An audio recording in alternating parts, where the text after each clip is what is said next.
அஸ்ஸலாமு அலைக்கும் வரஹ்மத்துல்லாஹி வபரகாத்துஹு. அல்ஹம்துலில்லாஹ் நஹ்மதுஹு வ நஸ்தஈனுஹு வ நஸ்தக்ஃபிருஹு வ நஊது பில்லாஹி மின் ஷுரூரி அன்ஃபுஸினா வ மின் ஸய்யிஆத்தி அமாலினா மன் யஹ்திஹில்லாஹு ஃபலா முضில்ல லஹு வ மன் யுضلل ஃபலா ஹாதிய லஹு وأشهد أن لا إله إلا الله وحده لا شريك له وأشهد أن محمدا عبده ورسوله أما بعد فإن خير الحديث كتاب الله وخير الهدي هدي محمد وشر الأمور محدثاتها وكل محدثة بدعة وكل بدعة ضلالة وكل ضلالة في النار. اللهم صل على محمد وعلى آل محمد كما صليت على إبراهيم وعلى آل إبراهيم إنك حميد مجيد. اللهم بارك على محمد وعلى آل محمد كما باركت على إبراهيم وعلى آل إبراهيم إنك حميد مجيد. قال الله تبارك وتعالى في محكمه التنزيل العظيم: أعوذ بالله من الشيطان الرجيم. بسم الله الرحمن الرحيم. يا أيها الناس اتقوا ربكم الذي خلقكم من نفس واحدة وخلق منها زوجها وبث منهما رجالا كثيرا ونساء واتقوا الله الذي تساءلون به والأرحام إن الله كان عليكم رقيبا.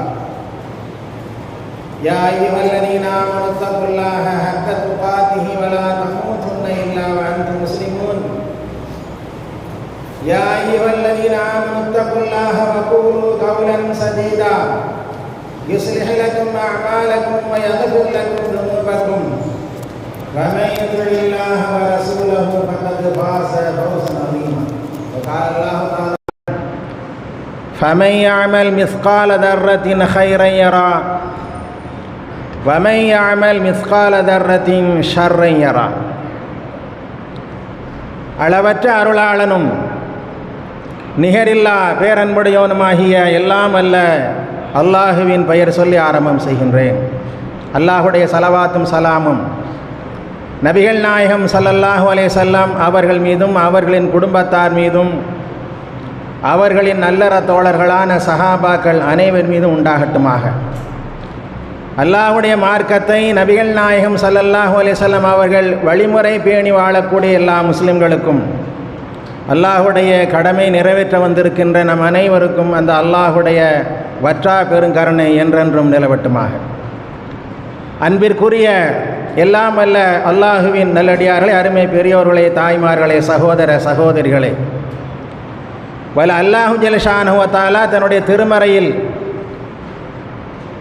அவனை ஏற்றுக்கொண்ட அந்த மக்கள் எவ்வாறு நடந்து கொள்ள வேண்டும், அவருடைய செயல்களை எவ்வாறு அவர்கள் அமைத்து கொள்ள வேண்டும் என்கின்ற அத்தனை விஷயங்களையும் தன்னுடைய திருமறையிலே வல அல்லாஹு ஜல்லஷானஹு வ தஆலா நமக்கு தெளிவுபடுத்தி இருக்கின்றான். திருமறை குர்ஆனை பொறுத்த வரைக்கும் வல அல்லாஹு ஜல்லஷானஹு வ தஆலா ஒரு விஷயத்தை நமக்கு அழுத்தம் திருத்தமாக சொல்லக்கூடிய ஒரு விஷயம் மறுமையை பற்றி இருக்கக்கூடிய காரியங்கள். அந்த மறுமையை பற்றி இருக்கக்கூடிய காரியங்களை பொறுத்த வரைக்கும் அதில் நாம் வெற்றி அடைவதற்கும் அதுபோன்ற அந்த மறுமையுடைய வாழ்க்கையில் நாம் சுவனத்தை அடைந்து இன்பமாக வாழ்வதற்கு உண்டான வழியையும் வல்ல அல்லாஹு ஜல்லஷானஹு வ தஆலா திருமறையை சொல்லி காட்டுகின்றான். அந்த அடிப்படையில் திருமறை குர்ஆனில் வல்ல அல்லாஹு ஜல்லஷானஹு வ தஆலா ஃபமை யஅமல் மிஸ்கால தர்ரத்தின் கைரன் யரா என்று சொல்லி காட்டி எல்லாருக்குமே தெரிஞ்ச ஒரு வசனம். இதா சுல்சிலத்தில் அர்லு சில்சாலஹா என்ற அத்தியாயத்தினுடைய கடைசி பகுதி இது. என்ன அல்லாஹ் சொல்லி காட்டுங்க? ஃபமை யஅமல் மிஸ்கால தர்ரத்தின் கைரன் யரா என்றால் அணு அளவேனும் நீங்கள் நன்மை செய்தாலும் அதை அங்கே நீங்கள் கண்டுகொள்வீர்கள் என்கின்றான். நன்மையை பொறுத்த வரைக்கும் வல் அல்லாஹு ஜல்லஷானஹு வ தஆலா அது பெரிதாக இருந்தால்தான் அல்லது அதிகமாக இருந்தால்தான் அல்லது கடுமையாக சிரமப்பட்டு உழைத்து மிக பிரமாண்டமான அமல்கள் செய்தால்தான் அதற்குண்டான கூலி அல்லாஹ் சொல்லவில்லை. அணு அளவேனும், அணுன்னா தெரியுங்களா, நம்மளால் கண்ணால் பார்க்க முடியாது. ஃபமையாமல் மிஸ்கால தர்ரத்தின் ஹைரன் யரா, யார் ஒருவர் அணு அளவேனும் நன்மை செய்தாலும் கூட அந்த நன்மையுடைய பலனை மறுமையிலே கண்டுகொள்வார் என்று அல்லாஹ் சொல்லி காட்டுகின்றான். அப்போ நம்மை பொறுத்த வரைக்கும் நாம் இஸ்லாமியர்களாக இருக்கின்றோம், தொழுகையாளிகளாக கூட இருக்கின்றோம். நம்மை பொறுத்த வரைக்கும் நம்மை அறியாமல் பல்வேறு நன்மையான காரியங்களை இதனால் நமக்கு என்ன என்று பொதுபோக்காக விடக்கூடிய பல நன்மைகளை நாம் இழந்து கொண்டிருக்கின்றோம். நபிகள் நாயகம் ஸல்லல்லாஹு அலைஹி வஸல்லம் அவர்கள், நான் எதுக்கு தொழுகையாளின்னு சொல்கிறோம்டா, தொழுகைக்கு உண்டான சில செயல்களை மட்டும் நீங்கள் நம்ம சொல்லலாம்.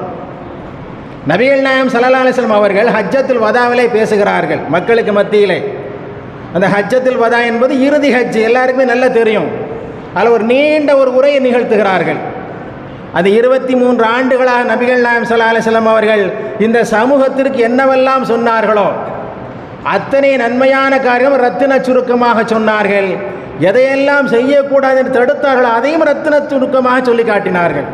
அந்த ஹஜ்ஜத்துல் வதாவில் தான் நபிகள் நாயகம் ஸல்லல்லாஹு அலைஹி வஸல்லம் அவர்கள் ஒரு செய்தியை சொல்கின்றார்கள்.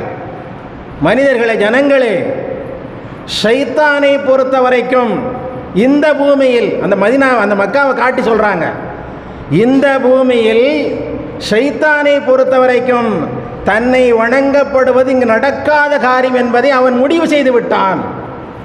ஷைத்தான் இந்த பூமியில் வணங்க மாட்டாங்கிற அவனுக்கே தெரிஞ்சு போச்சு, நிராசையாகி விட்டான். ஏன்னா மக்காவிலோ அல்லது அந்த ஹரமுக்கு உட்பட்ட இடங்களில் ஷைத்தான் வணங்கப்படுவதை அல்லாஹ் அந்த அளவுக்கு முழுமையாக விலக்கி இருக்கின்றான். அப்போ இந்த பூமியிலே தன்னை வணங்குவார்கள் என்று ஷைத்தான் நினைத்ததிலே மிகப்பெரிய அடி விழுந்ததினால் இந்த பூமியில் நாம் வணங்கப்பட மாட்டோம் என்று ஷைத்தான் நிராசையாக ஆகிவிட்டான். அவனு தோல்வி கண்டு விட்டான். இனிமேல் இந்த பூமியில் நம்மளை வணங்க மாட்டாங்க மக்காவிலே. ஆனாலும் ரசூலுல்லாஹ் சொல்கிறாங்க, ஆனாலும் அவன் உங்களிடத்தில் சில விஷயங்களை எதிர்பார்க்கின்றான், அதிலே அவன் ஆனந்தம் கொள்கின்றான். என்ன விஷயம்? சின்ன சின்ன நன்மையான காரியங்களையும் கூட நீங்கள் செய்ய விடாமல் உங்களை தடுத்ததினால் அவனுக்கு ஒரு ஆனந்தம். சின்ன காரியம் தானே, நம்ம கேட்க முடியாது, சொல்லுவோம் இல்லையா, இதில் என்னங்க ஒரு பிரச்சனை இல்லை போங்க.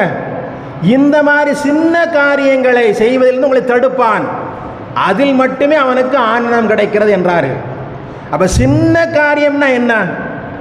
நாம் பொடுபோக்காக இருக்கக்கூடிய பல்வேறு விஷயங்கள், நிறைய பேர் அதை நல்ல முறையில் செஞ்சு வரலாம், செய்கிறவங்களை பற்றி நம்ம சொல்லலை.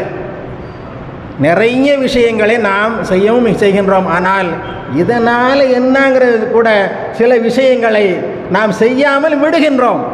சாதாரணமாக இன்றைக்கி தொழுகை சம்பந்தப்பட்ட விஷயமா இருக்குன்னு சொல்கிறோம். பாங்கு சொல்லப்படுகிறது. பாங்கு சொன்னால் நபிகள் நாயகம் ஸல்லல்லாஹு அலைஹி வஸல்லம் என்ன சொன்னாங்க? முஅத்தின், பாங்கு சொல்லக்கூடியவர் என்னவெல்லாம் சொல்கின்றாரோ அதே போன்று நீங்களும் சொல்லுங்கள். அவர் அல்லாஹு அக்பர் அல்லாஹ் அக்பர்னு சொன்னால் நீங்களும் அல்லாஹு அக்பர் அல்லாஹ் அக்பர்னு சொல்லுங்கள்.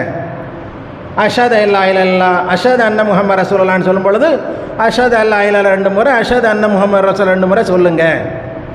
ஹய்யால் சலா ஹய்யால் ஃபலா என்று அவர் 2 முறை சொல்லுகின்ற பொழுது நீங்கள் லா ஹவுல வலா குவத்த இல்லா பில்லான்னு சொல்லுங்கள். பிறகு அல்லாஹ் அக்பர் அல்லாஹ் அக்பர் லா இல்லைன்னா அப்படியே சொல்லுங்கள். சொல்லி முடித்ததற்கு பிறகு என் மீது சலவாத்து சொல்லுங்கள். என் மீது நீங்கள் சலவாத்து சொன்னால் அல்லாஹ் 10 முறை உங்களுக்கு அருள் பொழிகின்றான். அதற்கு பிறகு எனக்காக நீங்கள் வசீலாவை துவா செய்யுங்கள். அல்லாஹும்ம ரப்ப ஹாதிஹி தாவத்தி தாம்மா வஸ்ஸலாத்தில் காயிமா என்ற துவா இதை செய்யுங்க. ஏன்னா சொர்க்கத்தில் உயர்ந்த பதவி எனக்கு தருவதாக அல்லாஹ் வாக்குறுதி கொடுத்து விட்டான். அல்லாஹ் வாக்குக்கு மீற மாட்டான். இருந்தாலும் நீங்கள் என்ன செய்யுங்க, யா அல்லாஹ் சொர்க்கத்தில் உயர்தரமான வசீலாங்கிற பதவியை முஹம்மது ஸல்லல்லாஹு அலைஹி வஸல்லம் நீ வாக்குறுதி கொடுத்துருக்கின்றாயே, அதை நீ நிறைவேற்றி கொடுன்னு நீ கேளுங்க, தந்துருவான் அல்லாஹ், நீங்களும் கேளுங்கிறாங்க. இதனால் என்ன பலன் ரசூலுல்லாஹ் சொல்கிறாங்க பாருங்கள். என்ன பலன் தெரியுமா? என் மீது நீங்கள் 1 முறை சலவாத்து சொன்னால் அல்லாஹ் 10 முறை உங்களுக்கு அருள் பொழிகின்றான். அது ஒன்று. இன்னொன்று, யார் ஒருவர் இந்த வசீலாவை அல்லாஹும்ம ரப்ப ஹாதிஹி தாவத்தி தாம்மா என்று கேட்கின்றார்களோ அவர்கள் ஒரு கால் சொர்க்கத்துக்கு போகாமல் தடுக்கப்படுவார்களே ஆனால் நான் சிபாரிசு பண்ணுவேங்கிறாங்க. சொர்க்கத்துக்கு போவதற்கு ஏதாச்சும் ஒரு தடையில் அவருக்கு இருக்கும், நன்மையான காரியங்கள் செஞ்சிருப்பாரு. இப்போ நம்ம அப்படின்னு ரசூலுல்லாவுடைய சிபாரிசோட சொர்க்கத்துக்கு போக நம்ம நினைக்கக்கூடாது. நம்முடைய அமல்களை வைத்துக்கொண்டு, நாம் செய்யக்கூடிய நற்காரியங்களை வைத்துக்கொண்டு நாம் சொர்க்கத்துக்கு போகணும் நம்ம நினைக்கணும். ஒரு கால் ரசூலுல்லாவுடைய சிபாரிசு தான் நமக்கு வேண்டும், அதுதான் நம்மை சொர்க்கத்தில் நுழைவிக்கும் என்று சொன்னால், ரசூலுல்லாஹ் சொல்கிறாங்க, இந்த துவாவை யார் ஓதி வருகின்றார்களோ, இந்த துவாவை ஓதுகின்ற பொழுது அவருக்காக வேண்டி நான் சிபாரிசு செய்வது எனது கடமைங்கிறாங்க. ஒவ்வொருவரும் யோசிச்சு பாருங்க, பாங்கு சொல்கின்ற பொழுது இந்த பாங்குக்கு நாம் பதில் சொல்கின்றோமா? பாங்குக்கு பதில் சொல்கிறோமா? நான் யாரும் சொல்லலைங்கிற குறை சொல்கிறதுக்காக நீங்கள் சொல்லாதீங்க. எதுக்காக நம்ம சொல்கிறோம்டா, ஷைத்தானை பொறுத்த ரசூலுல்லாஹ் சொன்னாங்கள்ல, ஷைத்தான் தன்னை வணங்கப்படுவதைக் கண்டு நிராசை ஆகிவிட்டான், ஆனாலும் நன்மைகளை குறைப்பதற்கு என்னவெல்லாம் செய்ய வேண்டும் அத்தனையும் செய்வான். அப்போ இந்த மாதிரி ஒரு துவா ஓதுகின்ற பொழுது நாம் பொழுதுபோக்காக இருப்போமே, ஆனால் அது ஷைத்தானுக்கு மகிழ்ச்சியை தருகிறது. ஒலு செய்கிறோம், ஒலு செய்கின்ற பொழுது நபிகள் நாம் ஸல்லல்லாஹு எப்படியெல்லாம் ஒலு செய்ய சொன்னார்களோ அந்த அடிப்படை நம்ம நல்லா ஒலு செய்கிறோம். ஒவ்வொரு உறுப்புகளையும் கரெக்டான முறையில் செய்கிறோம். ஒலு செய்து முடித்ததற்கு பிறகு நபிகள் நாம் ஸல்லல்லாஹு ஒரு செய்தியை சொல்கிறாங்க. என்ன செய்தி? யார் ஒருவர் ஒலு செய்து முடித்ததற்கு பிறகு அஷ்ஹது அல்லா இலாஹ இல்லல்லாஹ் வ அன்ன முஹம்மதன் அப்துல்லாஹி வ ரசூல் என்று சொல்கின்றாரோ, இது ஒரு வாசகம். அஷ்ஹது அல்லா இலாஹ இல்லல்லாஹ் வஹ்தஹு லா ஷரீக லஹ் வ அஷ்ஹது அன்ன முஹம்மதன் அப்துஹு வ ரசூல் என்று ஒரு வாசகம். ரெண்டு எதுனாலும் சொல்லலாம். அப்போ யார் ஒருவர் ஒலு செய்து முடித்ததற்கு பிறகு அஷ்ஹது அல்லா இலாஹ இல்லல்லாஹ் வ அன்ன முஹம்மதன் அப்துல்லாஹி வ ரசூல் என்று சொல்வாரோ, அப்படி சொல்லக்கூடியவருக்கு ரசூலுல்லாஹ் சொல்கிறாங்க, ஒலு செய்கிறதுலேருந்து ரசூலுல்லாஹ் சொல்கிறாங்க ஒலு செய்வது. இது எப்போ சொல்கிறாங்கண்டா, நபிகள் நாம் ஸல்லல்லாஹு அலைஹி வஸல்லம் அவர்கள் சஹாபாக்களுக்கு மத்தியில் உரை நிகழ்த்திக்கிட்டு இருக்கிறாங்க. உக்பா இப்னு ஆமிர் என்கின்ற சஹாபி அவர் சொல்கிற இந்த செய்தி அவர் சொல்கிறார். உக்பா இப்னு ஆமிர் அவர்கள் இந்த செய்தியை சொல்கிறார். என்ன சொல்கிறாருன்னா, நாங்கள் முறை வைத்து ஒட்டகத்தை மேய்ப்பதற்காக நாங்கள் சில முறை வச்சு ஒட்டகத்தை மேய்க்க போயிடுவோம். அன்னைக்கு என்னுடைய முறை, நான் ஒட்டகத்தை மேய்ச்சி திரும்பி வந்துக்கிட்டு இருந்தேன். நபிகள் நாம் ஸல்லல்லாஹு சஹாபாக்களோட பள்ளிவாசல் இருக்கிறாங்க, நான் ஒட்டகத்தில் தான் இருக்கிறேன். ஒட்டகத்தில் அதை கட்டி போட்டு விட்டேன். உள்ளே வருகின்ற பொழுது நபிகள் நாயகம் ஸல்லல்லாஹு அலைஹி வஸல்லம் அவர்கள் ஒரு செய்தியை சொல்கிறாங்க. என்ன செய்தி? யார் ஒரு அங்க தூய்மை செய்து முடித்ததற்கு பிறகு, அதாவது ஒலு செஞ்சு முடிச்சுட்டு அகமும் புறமும் தூய்மையாக வைத்து கொண்டு யார் அல்லாஹ்வை வணங்குவாரோ அவருக்கு அல்லாஹ் சொர்க்கத்தை தராமல் இருப்பதில்லை, சொர்க்கத்தை கண்டிப்பாக தருவான் என்று ரசூலுல்லாஹ் சொல்லிக்கிட்டு இருக்காங்க. நான் உள்ள நுழைகிறேன். அவர் சொல்கிறார், உக்பா இப்னு ஆமிர் சொல்கின்றார். அப்போ யார் ஒருவர் தூய்மையான அடிப்படையில் ஒலு செய்துவிட்டு உள்ளத்தையும் புறத்தையும், உள்ள அல்லாஹ்வை தவிர எந்த சிந்தனையும் இருக்கக்கூடாது, அகத்தையும் புறத்தையும் அல்லாஹ்வுக்காக வேண்டி அர்ப்பணித்து விட்டு யார் ஒருவர் தொழுகின்றாரோ, அப்படி தொழுதால் சொர்க்கத்தை தராமல் அல்லாஹ் இருக்க மாட்டான், சொர்க்கத்தை கண்டிப்பாக கொடுப்பான் என்று ரசூலுல்லாஹ் சொல்லும்பொழுது நான் உள்ளே போகிறேன். உள்ளே போகும் பொழுது எவ்வளோ அற்புதமான வார்த்தையை நான் கேட்டுவிட்டேன். உள்ளே போகிறேன். உக்பா இப்னு ஆமிர் எவ்வளோ அற்புதமான ஒரு வார்த்தை ரசூலுல்லாஹ் சொல்கிறேன். அந்த வார்த்தையை காதில் கேட்டேன்னு சந்தோஷத்தில் போயிட்டு அப்படியே சொல்கிறார். அவர் நான் சத்தம் போட்டு சொன்னேன், அழகான வார்த்தை, அற்புதமான வார்த்தையை நான் கேட்டு விட்டேன். அப்போ அந்த சபையிலிருந்து ஒரு சத்தம் வருது, இதுக்கு முன்னால் ரசூலுல்லாஹ் அவர் சொன்னாங்களே அந்த வார்த்தை எப்படிப்பட்ட தெரியுமா? இதை விட நல்ல வார்த்தைன்னா, இதற்கு முன்னால் ரசூலுல்லாஹ் ஒரு வார்த்தை சொன்னார்கள், அது இதை விட அற்புதமான வார்த்தை, நல்ல வார்த்தை. அப்போ யாருன்னு நான் பார்த்தேன், உமர் கத்தாப் தான் அந்த வார்த்தை அப்படி சொல்கிறாங்க. உமர் கத்தாப் தான் சொல்கிறாங்க. ஒரு உமர் கத்தாப் நான் பார்த்துட்டேன், அவர் தான் சொல்கிறாரு இதுக்கு முன்னால் சொன்ன வார்த்தை இதை விட நல்ல வார்த்தைகளோ. உமர் கத்தாப் சொல்கிறாரு, ஆமீர் இப்போ தான் நீ வர்ற, இப்போ நீ வர்ற எனக்கு இப்போ தான் தெரியும், நீ இந்த வார்த்தையை கேட்டில்ல, இந்த வார்த்தையை கேட்கும்போது நீ உள்ளே வர. ஆனால் அதுக்கு முன்னால் ரசூலுல்லாஹ் என்ன சொன்னாங்க தெரியுமா? என்ன சொன்னாங்கன்னு அப்போ தான் ரசூலுல்லாஹ் சொல்கிறாங்க, யார் ஒருவர் ஒலு செய்து முடித்ததற்கு பிறகு அஷ்ஹது அல்லா இலாஹ இல்லல்லாஹ் வ அன்ன முஹம்மதன் அப்துல்லாஹி வ ரசூல் என்று சொல்கின்றாரோ அவருக்கு சொர்க்கத்தினுடைய 8 வாசல்களும் திறக்கப்படும். சொர்க்கத்தில் வந்து 100 படித்தலங்கள் இருக்கிற ரசூலுல்லாஹ் சொல்கிறாங்க. 100 படித்தலங்கள் சொர்க்கத்துக்கு உண்டுங்கிறாங்க. ஒவ்வொரு படித்தரத்துக்கும் ஒவ்வொரு அந்தஸ்து இருக்குது. அந்த உயர்வான அந்தஸ்து தான் ஜன்னத்துல் ஃபிர்தௌஸ். நீ கேட்டால் ஜன்னத்துல் ஃபிர்தௌஸை கேளுங்கன்றாங்க ரசூல் ஸல்லல்லாஹு அலைஹி வஸல்லம் அவர்கள். சொர்க்கத்தில் 100 படித்தரங்கள் இருக்குது. ஆனால் நுழைவதற்கு 8 வாசல்கள். 100 படித்தரங்கள் சொர்க்கத்துக்கு இருந்தாலும் கூட படித்தரங்களாக 100 படித்தரங்கள், அதில் நுழையிறதுக்கு 8 வாசல்கள். தொழுகையானவங்களுக்கெல்லாம் நல்லா தெரியும். யார் ஒரு நோன்பு வைத்தாரோ அவர் ரையான் என்ற வாசல் வழியாக அழைக்கப்படுவார். நோம்பில் கேட்டிருக்கிறோம். ரையான்கிற வாசல் நின்றுக்கிட்டு நோம்பாளிகள்லாம் வாங்கன்னு சொல்லுவாங்க. அந்த வாசல் நோம்பாளிகளை தவிர யாரும் நுழைய முடியாது, யாருக்கு அனுமதி இல்லை. நோன்பாளிகள் ரையான் என்ற வாசல் வழியாக சொர்க்கத்தில் நுழைஞ்சிருவாங்க. தொழுகைக்குன்னு ஒரு வாசல் இருக்குது, சக்காத்துக்குன்னு ஒரு வாசல் இருக்குது, அதே மாதிரி ஜிஹாதுக்குன்னு ஒரு வாசல் இருக்குது. இப்படி நிறைய 8 வாசல்கள் சொர்க்கத்துக்கு உண்டு. அந்த 8 வாசல்களையும் திறக்கப்பட்டு யார் ஒருவர் கண்டினியூவாக அந்த ஒலு செஞ்சதற்கு பிறகு அஷ்ஹது அல்லா இலாஹ இல்லல்லாஹ் வ அன்ன முஹம்மதன் அப்துல்லாஹி வ ரசூல் என்று சொல்வாரோ அவருக்கு நீ விரும்பிய வாசல் வழியாக போன்னு சொல்லப்படும். இவ்வளோ அற்புதமான பாக்கியம் பாருங்கள். இந்த அஷ்ஹது அல்லா இலாஹ இல்லல்லாஹ் வ அன்ன முஹம்மதன் அப்துல்லாஹி வ ரசூலுங்கிறது கஷ்டப்பட்டுலாம் சொல்ல வேண்டிய வார்த்தையே கிடையாது. நம்ம அன்றாடம் சொல்லக்கூடிய வார்த்தை தான் அது. அஷ்ஹது அல்லா இலாஹ இல்லல்லாஹ் வ அன்ன முஹம்மதன் அப்துல்லாஹி வ ரசூலுங்கிறது நம்ம என்ன புதுசாக மனப்பாடம் பண்ணுங்கிற வார்த்தையெல்லாம் கிடையாது. அன்றாட நம்ம சொல்லுவோம், அன்றாட சொல்லிக்கொண்டு தான் வருகின்றோம். ஆனால் ஒலு செய்து முடித்ததற்கு பிறகு அந்த வார்த்தையை நாம் சொல்லுவோமே, ஆனால் அதை தொடர்ந்து நம்ம சொல்லிக்கிட்டே வந்தாச்சுன்னு சொன்னால் சொர்க்கத்தில் 8 வாசலும் நோன்பாளிகளுடைய வாசல் இருக்குமாங்க. அந்த ரையானில் நோன்பாளிகள் மட்டும்தான் போக முடியும்ட்டு சொல்கிறாங்க ரசூல் ஸல்லல்லாஹு அலைஹி வஸல்லம். அந்த வாசலும் திறந்து கிடக்கும். எது வழியாக போப்பாரு? நீ ஜிஹாத் வழியாக போறியா? போ, அப்படி போ. நீ விரும்பிய வாசல் வழியாக சொர்க்கத்துக்கு நுழைய முடியும் என்று சொன்னால் இதோட அற்புதமான ஒரு வார்த்தை. இதுக்கு நம்ம கஷ்டப்படணுமா? யோசிச்சு பாருங்க. சொல்லக்கூடியவர்கள் வழக்கமாக சொல்லக்கூடியவர்கள் இருக்கிறீங்க, இல்லைன்னு சொல்லலை.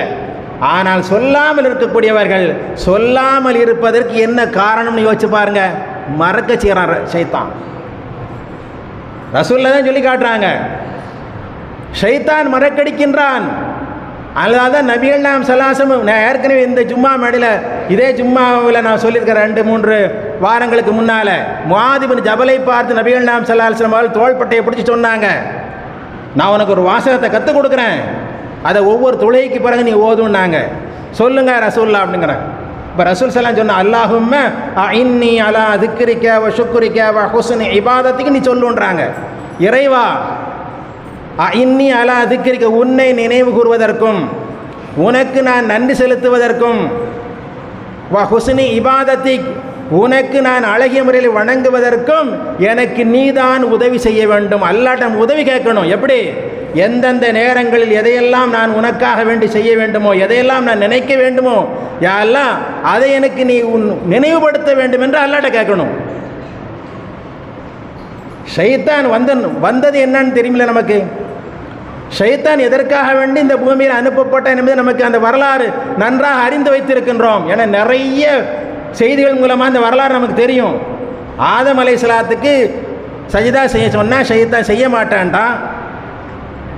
மண்ணால் படைச்ச அவருக்கு எப்படி நான் சஜிதா பண்ணுவேன்? நான் என்ன நெருப்பால் நீ படைச்சிருக்கேன்னு சொன்னால் நான் தான் சிறந்த படைப்பு, மண்ணால் படைத்தவருக்கு நான் சஜிதா செய்ய மாட்டேன் என்று அல்லாஹ்விடத்திலே அவன் எதிர்த்து பேசினான். அல்லாஹ் ஒரு கட்டளை போடுகின்ற பொழுது அந்த கட்டளையை மீறி ஒருத்தன் செய்கிறான்னா அல்லாஹ் என்ன செய்வான்? இங்கே இருக்க லாயக்கல், சொர்க்கத்தில் இருக்கிறது லாயக்கல், நீ போன்ட்டான், அவ்வளோதான். ஆனால் அந்த நேரத்திலே ஷைத்தான் ஒரு உறுதிமொழியோடு வந்தான். என்ன மொழி? உறுதிமொழி. திருமறை குர்ஆனில் அல்லாஹ் ஜல்ல ஷானஹு சொல்லி கால அக்வைதனி லஅகூதன்ன லஹும் சிராத்தகல் முஸ்தகீம், உன் மீது சத்தியமாக நான் சொல்கின்றேன், என்னை வழிகெட்டவனாக நீ ஆக்கிய காரணத்தினால். ஷைத்தான் அல்லாஹ் பார்த்து சொன்ன, இப்லீஸ் அல்லாஹ் பார்த்து சொல்கிறான், என்னை நீ வழிகெட்டவனாக ஆக்கி விட்டாய். ஏன்? விரட்டப்பட்டவனாக நீ இங்கிருந்து போன்னு அல்லாஹ் சொன்னான்ல. கால ஃபபிமா அக்வைதனி, என்னை நீ வழிகட்டவன் ஆக்கிவிட்டதினால் லஅகூதன்ன லஹும், யாரை நீ படைத்திருக்கின்ற அந்த சந்ததிகளுக்கு முன்னால் நான் உட்காருவேன். எங்க? சிராத்தகல் முஸ்தகீம், உன்னுடைய நேரான பாதையில் நான் அமர்ந்து கொள்வேன். பபிமா அகுவைத்தனி லஅகூதன்ன லஹும் சிராத்தகல் முஸ்தகீம், என்னை நீ வழிகட்டவன ஆக்கிய காரணத்தினால் உன்னுடைய அடியார்கள் எங்கெல்லாம் போகின்றார்களோ உன்னுடைய நேரான பாதையில் நான் அமர்ந்து கொள்வேன். சும்மல ஆத்தியன்னஹும் மின் பைனி ஐதீஹிம் வமின் ஹல்ஃபிஹிம் வஅன் ஐமானிஹிம் வஅன் ஷமாயிலிஹிம் வலா தஜிது அக்ஸரஹும் ஷாக்கிரீன், நான் அவளுக்கு முன்னால் வருவேன், அவளுக்கு பின்னால் வருவேன், அவருடைய வலப்புறத்திலே வருவேன், இடப்புறத்திலே வருவேன். அதிகமான மக்களை உனக்கு நன்றி செலுத்தாதவளாகத்தான் நீ பார்ப்பாய். உனக்கு நன்றி செலுத்தக்கூடிய கூட்டம் கொஞ்சமாக தான் இருக்கும். அத்தனை பேர் வழிகெடுத்து விட்டுருவேங்கிறான். யாரு? ஷைத்தான், இப்லீஸ். அதைத்தான் நபிகள் நாயகம் ஸல்லல்லாஹு அலைஹி சொல்லி காட்டுறாங்க. அவனை வணங்கப்படுவதற்கு அவன் நிராசையாகிட்டான். நம்மளை எவனுமே வணங்க மாட்டான்னு முடிச்சிட்டான். ஆனாலும் அவனுக்கு ஒரு அற்பமான ஒரு சந்தோஷம் என்ன தெரியுமா? நன்மை செய்வதை குறைச்சிட்டே போகிறது. நன்மை செய்கிறத குறைச்சிட்டோம்டா நன்மை அதிகமாக சேராதில்லை. அப்போ நம்ம நன்மையை நிரப்பமாக கொண்டு போக வேண்டும் என்று சொன்னால் அதை குறைப்பதே தன்னுடைய வேலையாக கொண்டிருக்கிறான் இப்லீஸ்.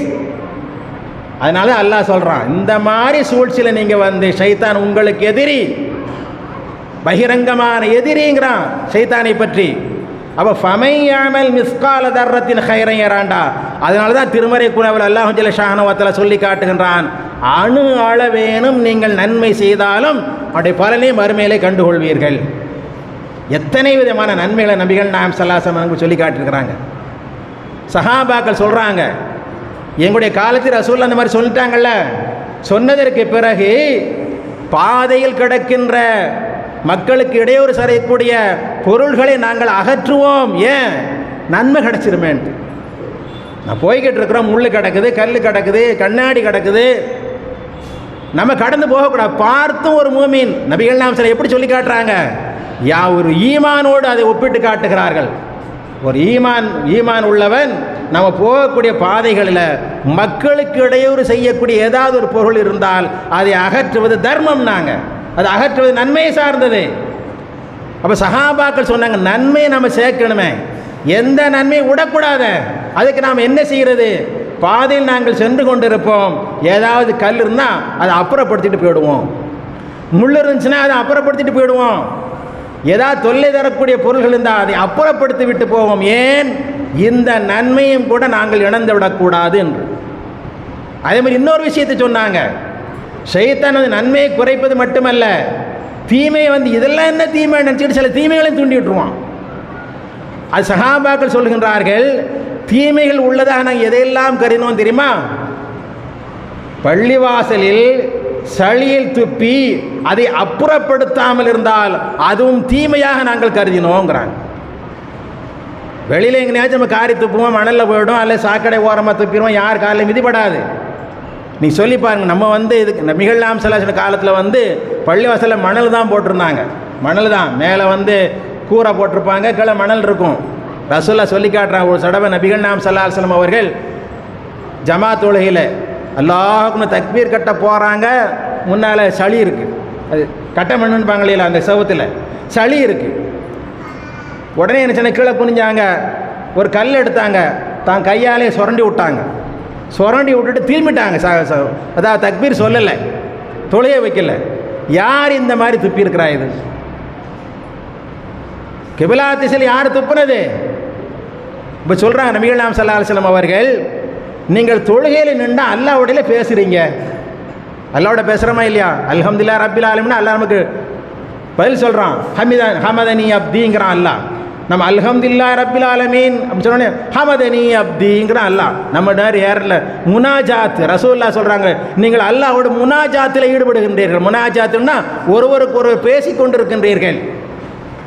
யாராவது ஒருவர் உங்கள் மூஞ்சில் துப்புனா சரியாக இருக்குமான்னு கேட்குறாங்க. உங்கள் மூஞ்சில் துப்புனா சரியாக இருக்குமா? எங்கே துப்பி வச்சுருக்குறீங்கிறாங்க.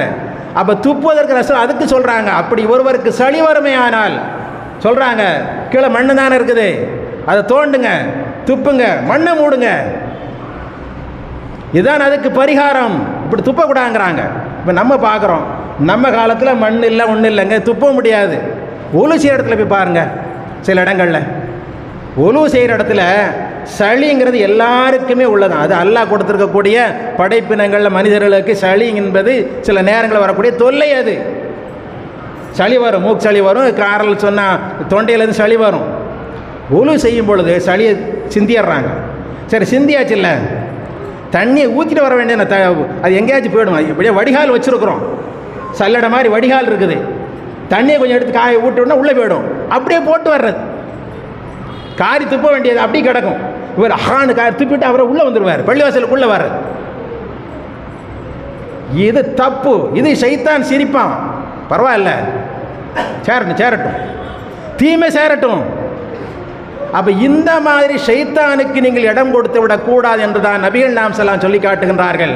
நாம் அன்றாடம் செய்யக்கூடிய செயல்களில் எந்த ஒரு காரியத்தையும் அற்பமாக நம்ம நினச்சிடக்கூடாது.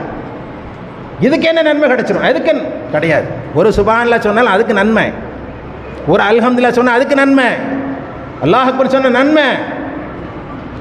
எந்த அளவுக்கு சொல்கிறாங்கண்டா, நன்மை எதையும் நீ அற்பமாக கருதி விடாதே. எதையுமே நன்மையை அற்பமான கருதி விடாதே. உன்னுடைய சகோதரனை நீ சந்திக்கும் பொழுது முகமலர்ச்சியோடு பார், அதுவும் நன்மை தாங்கிறாங்க.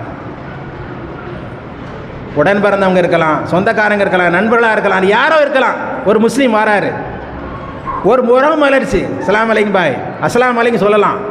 அஸ்ஸலாமு அலைக்குமே சொல்லனா, அஸ்ஸலாமு அலைக்கும் சொன்னால் நன்மை. அஸ்ஸலாமு அலைக்கும் சொல்லணும்னு வச்சுருங்க, நல்ல இருக்கு. ஒரு முகம் மலர்ச்சி, அந்த முகம் மலர்ச்சியை நன்மை உண்டு பண்ணும் என்று நபிகள் நாயகம் ஸல்லல்லாஹு அலைஹி சொல்லி காட்டுகிறார். அந்த மாதிரியான நன்மையான காரியங்களை, நற்பண்புகளை அல்லாஹ் ஜல்ல ஷானஹு வ தஆலா நம் அனைவருக்கும் வழங்குவான் என்று கேட்டுக்கொண்டு ஒரே நிகழ்த்துகிறேன். அஸ்ஸலாமு அலைக்கும்.